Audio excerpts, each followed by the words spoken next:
So onward and upward. This is the start of my next crochet project. I'm making another cardigan like the kind of brown and blue and gray one that had the medallion in the back, except this time it's shades of green and gold and brown. And instead of a little medallion in the back, I've made a big medallion in the back. And this is a first attempt at freeform crochet, and that I didn't use any kind of a pattern. I just got out my yarn, got out my hook, and I knew I wanted to make some type of a mandala or starburst. So I started from the middle and made a circle to start with. Okay, then I made like some flower petals or a sunburst. Okay, I liked that, so I kept going. Okay, then I made this little row of kind of like eyelets. I was like, meh, that's okay, but I want some more of these little pointed dealies. So I made another row of pointed dealies, and by that time it was big enough that I needed to think about squaring off the circle.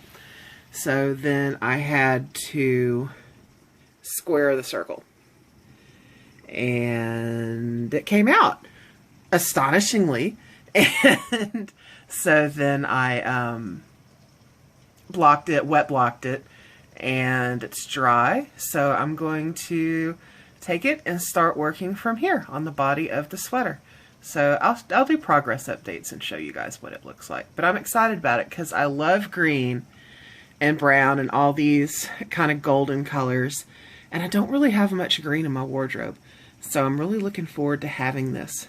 So I will definitely show you guys when it's done, or as Hey everybody, so I just thought I would give you a progress update on my green and brown and gold cardigan, crocheted cardigan I'm working on.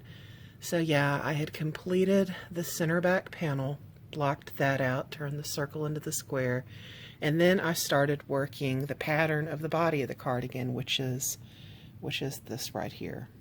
Okay, it's kind of the same as my round rainbow cardigan, but except I'm doing it in a square.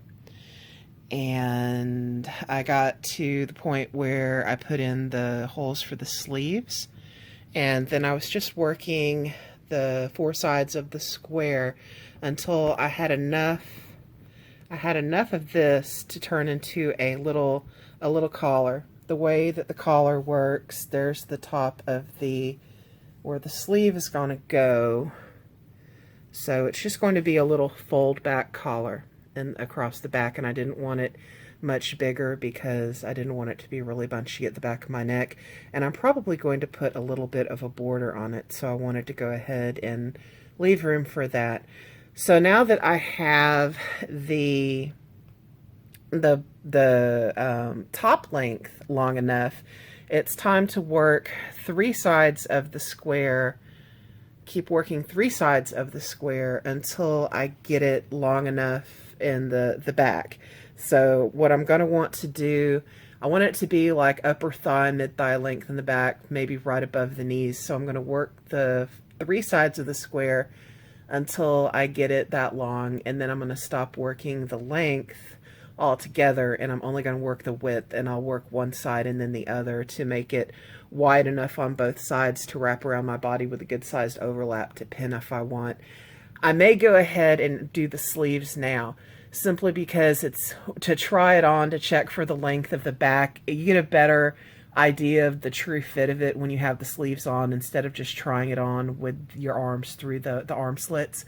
So I may go ahead and do the sleeves now, and that'll make it easier to try on as I work on the length. So that's where I'm at with it now. And I will give you guys an update once I get to the next step. And I'm going to make a dress to go with this, I've decided. I don't really have much of anything to wear this with. I have some brown linen fabric. I want to make a brown linen dress to go with this. So I'll probably get that out and show you guys what it looks like together. But yeah, it's coming together, and it's looking nice in pretty fall colors. So I'm hoping to get this done pretty soon. So just watch this space.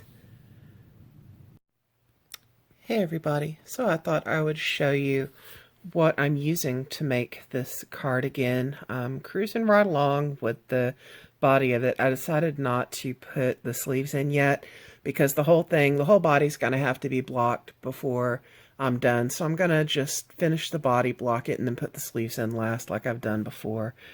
But the yarn I'm using is one of my favorite all-time yarns, and unfortunately it's been discontinued, and it's very hard to find. And if you can find it on Etsy and eBay, it's ridiculously expensive. But it was Lion Brand Amazing, and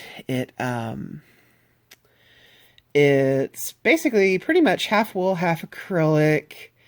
It is a medium weight yarn, came in 147 yard skeins, and the colorway is Rainforest. I have so many things I've made out of this yarn. I've made a poncho out of a colorway called Wildflowers that was rainbow. I've made a big cardigan out of one that was kind of fall jewel colors, like autumn colors, called I can't remember, Arcadia.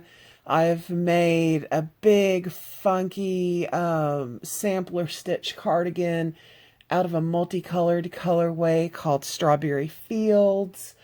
I've made a lane splitter skirt out of the same green colorway and another one called Cobblestone, which is just kind of shades of beige. And then I also have a huge stash of a colorway that's shades of gray, and I think that one was called Olympia. Anyway, when it started to go downhill and the store stopped carrying it, Michael's clearanced it out to 75% off, and I went around and bought it all. You know, went to every Michael's within like 15 miles and bought all of the colorways I liked, and I ended up having like 20 or 24 skeins of this Rainforest, and that should be more than plenty to finish this project. The ball that I started with is 6 balls, 6 skeins, and I'm only about halfway through it, and I'm about a fourth of the way done with the sweater, so I should have just enough to finish, if not a little bit extra. The hook I am using is a 5mm. It doesn't want to focus. Nope. Take my word for it. It's a 5mm hook. The yarn I really like. It's got a lot of...